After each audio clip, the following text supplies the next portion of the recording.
All right, welcome back in, everyone, to the Coach Joel Taylor Show. Have we reached week 6 already? Is that even possible? Week 6, halfway home, coming off a home loss to North Alabama, old Gulf South Conference opponent. And they got us 25-16. We're here with Coach Taylor to kind of recap that game and look ahead to Austin Peay coming up on Saturday. Tickets are available now on uwgathletics.com, and we want to see you guys there. Coach Taylor, tough one on Saturday. Give us your general thoughts going into this game this past week. Yeah, definitely a tough one. Definitely not the outcome that we wanted and outcome that we thought we was going to have. But North Alabama, I give them all the credit. I told you guys before, I thought Coach Dearman is a really good football coach. I thought he had a tough-nosed team, and they were kind of battle-tested. They faced 3 ranked opponents. They faced an FBS opponent, and I told everybody that there wasn't an 0-5 team. But at the end of the day, man, we didn't do the things we had to do. I think defensively, I thought we played well. We was on the field for 87 snaps. For defense, you don't want to be on the field that many times. And usually when you're on the field that many times, there's a lot of big plays, things that happen. But I think we kind of held everything in front of us. They had 44 minutes of time of possession, but we only gave up 350 yards on defense. I mean that is actually really, really good. What I thought hurt us was the score right before half. That would really hurt us. We had them to about 3 third-down situations, and we couldn't get off the field on those third-down situations. Whatever the case may be, we couldn't get off the field then, and they eventually got the score to tie the game at 13. And our offense was struggling a little bit, but at the end of the day, we win as a team, we lose as a team. I told our guys defensively, I said, if they don't score, they don't win. And, sure enough, they put together a drive in that second half to get a score. And like I said, we had our opportunities. I thought North Alabama did a really good job of kind of containing, keeping everything in front of them, not giving up the big play. They gave the one big play, which was the chase on that 70-yard on that 70-yard pass. But they did a good job keeping everything in front of them. But they were a good football team. I try to tell everybody that, but at the end of the day, I'm not discouraged. I'm encouraged with our guys. Yesterday we had our practice, and I thought, our guys were going to come out there, feeling sorry for themselves or whatever it is, man. It was probably one of our better Sunday practices. I told our guys, at the end of the day, no matter how hard you work, winning is not promised. It's not. But the one thing is guaranteed is if we don't work hard and continue to do the things that we're doing, we're going to lose. So those guys understand that, and they're working their fannies off to correct the mistakes that we made. What are some of the things, I guess, offensively? I know Davin Widener, he did some good things with his legs. Yep. Probably, I guess, the biggest thing, maybe try to get the running game going to help supplement the pass a little more. Yeah. You want to get the running game going a little bit, but also you got to do a great job of kind of, backing people off for you for the run game as well. And I don't think we did a good job with that. I thought Davin didn't have clean pockets, to step up in there and throw those shots. Now, there was a couple overthrows that he had that I know he wished he had back. But, at the end of the day, we got to protect him a little bit better. And I don't know if you remember my keys to victory. Right, you got to protect the quarterback. That's the one thing you got to do, and I don't think we protected him as well as we should have.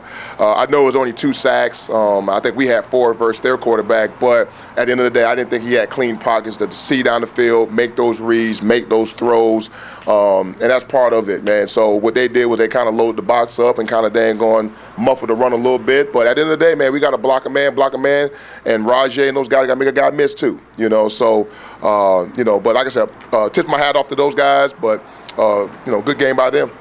On defense, Jay had a good game, linebacker again for us. Yeah. Give us some of the positives from some of your defensive guys. Yeah, man. It was a lot of positives, man. And I turned on the tape and I told Coach Landis, man, I was proud of our defense.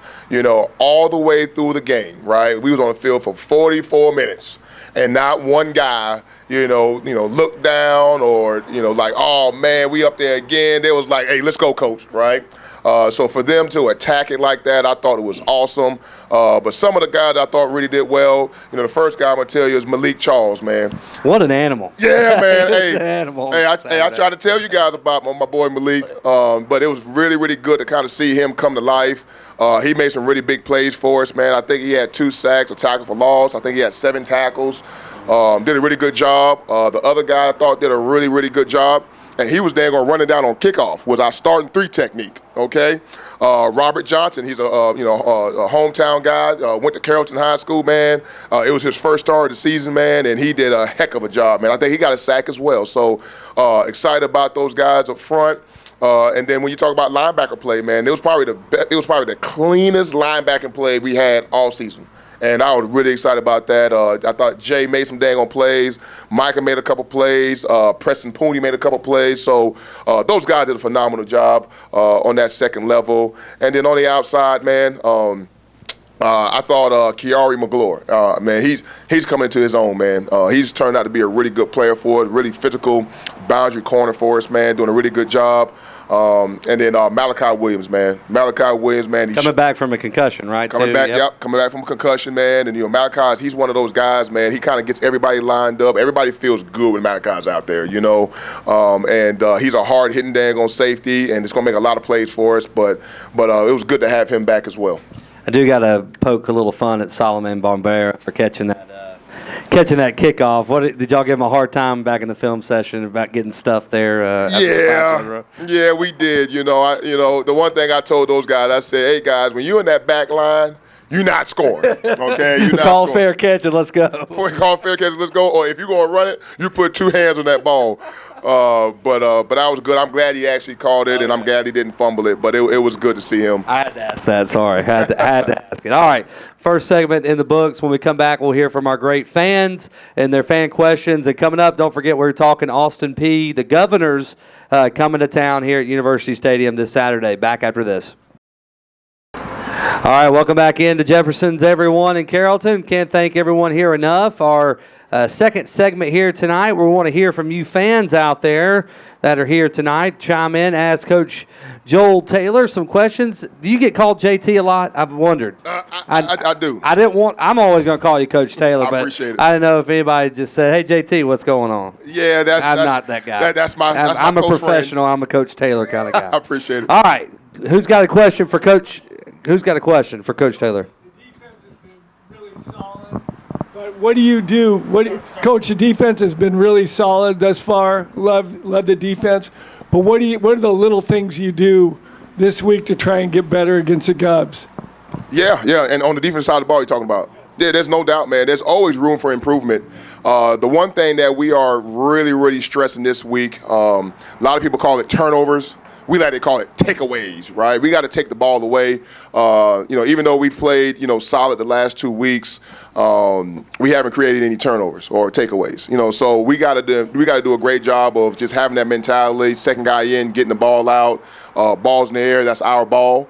We got to do a great job. If our offense is struggling a little bit, we got to give them more possessions. We got to get off the field on third downs, and that was one of the things we didn't do well in the North Alabama game. I think we were 10 of 21 on third downs, man. So that's not good. You want to be in that 33% range, and that's our goal each week for third down. So those are the little things that we're going to worry about. And anytime you're talking about the run game, the pass game, you got to just concentrate on those details.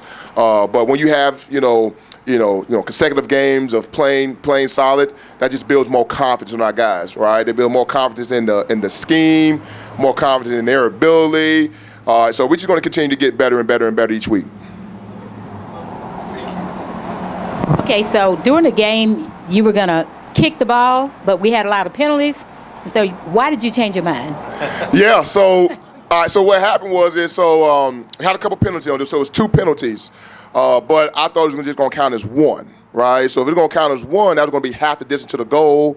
That would have put the ball on the 1.5-yard line, right? But they said I can tack on both penalties.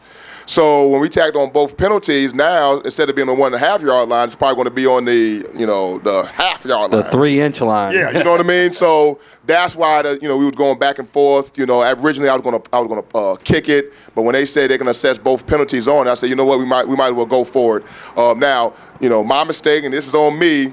I should have told Dane to run that dang on football. That's what I should have did. But, that's on me as the head coach. But actually, if you look at it on film, we had 2 guys open. We really did. We didn't hit them, at the end of the day. So it was still a good play call. But at the end of the day, we want to be a smash mouth football team. And if it's a half a yard, we're going to get that thing. So we should have ran the ball there.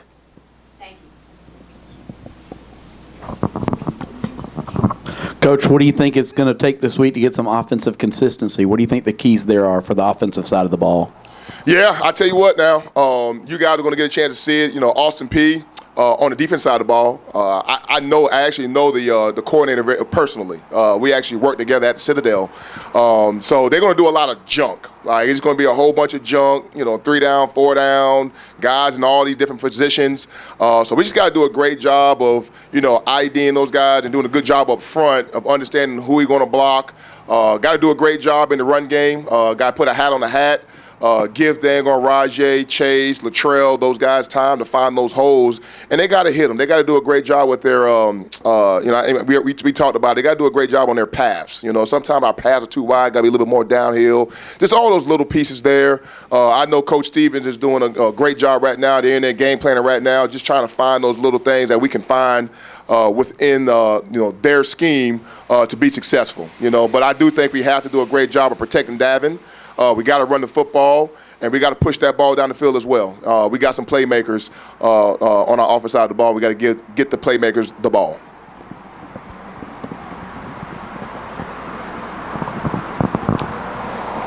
Coach Quincy came in for one play, and he fumbled, and he didn't come back into the game. Were there any thoughts about giving him another chance after the fumble? Of course, we didn't have the ball very much for him to have a chance. Yeah, there's no doubt about it, man. And and what's crazy is, I'm on the sideline, and I said, Dane, because sometimes I'm on the defensive side and I'm doing some corrections. I said, hey, Dane, did Quincy get in the game yet? Because I think it was about the start of the second quarter. He said, nah, Coach, not yet. I said, put him in, right? And all of a sudden he goes in there and fumbles the first snap, and I was like, oh, Lord, I done messed that up. But nah, man, we got all the faith in the world in Quincy, and I told him that yesterday, man. I said, one play does not define who you are. Unfortunately, it was the first play, unfortunately.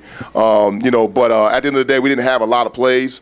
It was 39 plays, actually, so wasn't enough plays to get him in the game, get him back involved. But Quincy's definitely a major piece into our, game planning going into Austin P.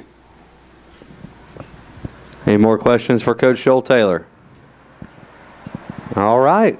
Second segment in the books here at Jefferson's. When we come back, we'll break down the Governors of Austin P right after this.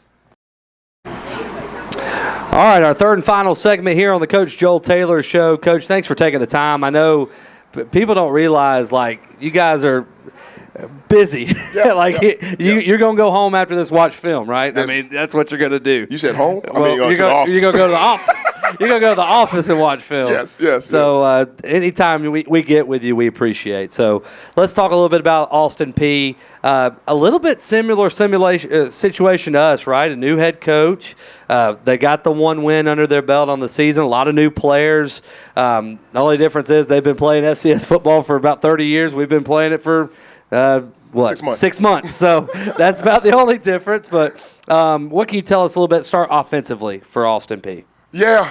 Offensively, first off, their head coach, Jeff Ferris, got a lot of respect for him. He was at Duke under Dave Cutcliffe for a long time, know how to do it the right way. Left there, went to UCLA with Chip Kelly, and then got the job at Austin P. That's two pretty big offensive minds right there. It really is, man. It really is, man. So they're going to do some good things on offense.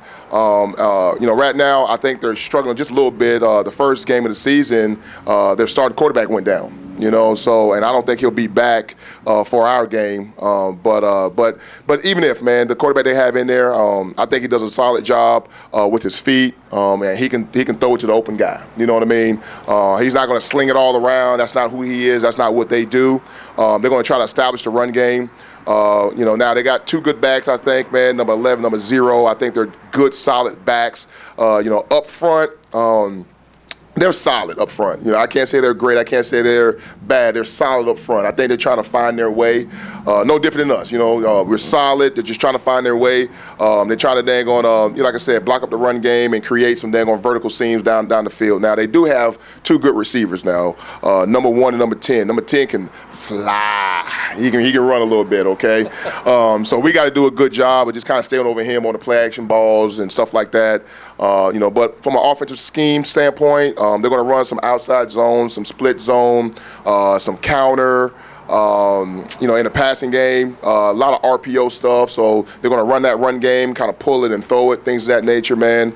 A lot of quick game and some play action stuff. So they do a pretty good job. So a lot of eye discipline for our guys. There's no doubt. And that's every week, honestly, man. When you're talking about in today's game, man, the biggest thing is to try to fool the defense, with motion, shifts, all that type of stuff. So we always got to be disciplined each and every game. So defensively, it sounds like you got a friend you talked about a little bit. That's a defense coordinator guy. What is he working with defensively, and what have you seen on film out of them so far? Yeah, the DC Trip Weaver. Him and I, we actually coached together for about 2 years at Citadel when we got that thing turned around. Really, really good coach, really smart guy. This is first time coordinating as well. So, but like I said, they do a lot on defense, man. They get some 3-down stuff, some stack stuff, some 4-down stuff. They're sending a guy from here, there, and over there. So they do a lot on defense, and that's the mad scientist in him. Now when you do all those things, we got to find those creases. You got to practice all that defense versus all the looks that we actually give. So they got to do a good job of being in the right gaps, and we got to find the open gaps, if that makes any sense, But from a personnel standpoint, I think their strength is actually the D-line. They do a pretty good job up front. They're long. And then I think they have, solid linebackers. Those guys can run. They got solid, good players, in the secondary, good players, right? But, just watching the film, I don't see just one guy just like, oh, my God, just stands out. I just see a lot of good players, and they're trying to find their way as well. What about special teams? What do they got on special teams, kicking and punting and all that? So I hope we see their punter a lot. Yeah. I'm not going to lie to you. I ain't watched no special teams yet. I ain't going to lie to you. It's okay. No doubt, man. That's perfectly fine. Working a lot on offense. Talking about finding those creases. TJ Lockley, fun stat. He's now called a pass in 8 straight games for the Wolves. Oh, so wow. Didn't know need to that. keep that going this week. Yeah. How do we find ways to get him and Carmelo and Dylan Gary? He got shut out, I think, on Saturday. How do we find ways to get them the ball? Yeah, like I said, Dane and those guys, they're doing a good job now, kind of just finding ways, man. Anytime like I said, if you lose a game, you got to dang on find out why you lost, right? You got to find out, like, hey, what can we do better, all right? And that's what Dane and them guys are doing right now. And the one thing we can do better is get the ball in our playmaker hands, right? Like you said, you got guys like Carmelo, you got guys like, Dylan Gary, man. We didn't throw Dylan Gary not one dang on vertical ball. That's crazy. You know what I mean? Now, we only had 39 snaps, but, we got to do a good job there. But like I said, man, we got to play complementary football, got to do a great job in special teams, defense, got to give them the ball back. We got to give them a feel on third down. Like all those things, man, it's not, just the offense and them not dang on, mustering up, some yards or whatever it is, man. They only had 39 plays because they had 87 plays. So even though we played defensively well, we didn't play well enough to give our offense more opportunities to score. So I think like I said, we played 39 snaps. I think we had like 222 yards. So if you just double that, go 80 snaps, right? That's 400, and 40 yards. You know what I mean? So we just got to give those guys a little bit more opportunities to find, those guys. Lastly for you, Coach, give us something for the Wolf Nation. Get us out here on Saturday. What can you tell Wolf Nation to come out and watch? Yeah, man. Hey, at the end of the day, I know we're 1-3. Right, but in all of those games have been exciting games. Have been close games, right? You get a chance to see a great team that's going to play hard. They're going to play tough. And we're going to do things the right way. We're building this thing the right way. Our players care. I think we had one of our best practices, like I said, on Sunday, man. I thought those guys were going to come feeling sorry for themselves, man. They were locked in. They were loaded. So I am excited about our team. Very encouraged. I'm encouraged by our crowd. Anytime we're home, man, that's just an extra boost of energy that our community gives us, and we love them for it. So, but it's going to be a good game. It really is. It's going to be a good game going versus Austin Peay We got 5 out of the next 6 at home, so that's good. That's fun. That's awesome. That's awesome. We'll have one road trip in between. I think we go to Conway, Arkansas. So Yeah. we'll get on a bus and go to Conway. But we're worried about the Austin Peay Governors on Saturday. Coach, thank you for your time. All right, thank you. I appreciate y'all. All right, week 6 in the books with Coach Taylor. Come out and watch the Wolves on Saturday, 2 o'clock kickoff. Get out early. Come tailgate with us. Go to uwgathletics.com for all things Wolves, and we'll see you guys next week.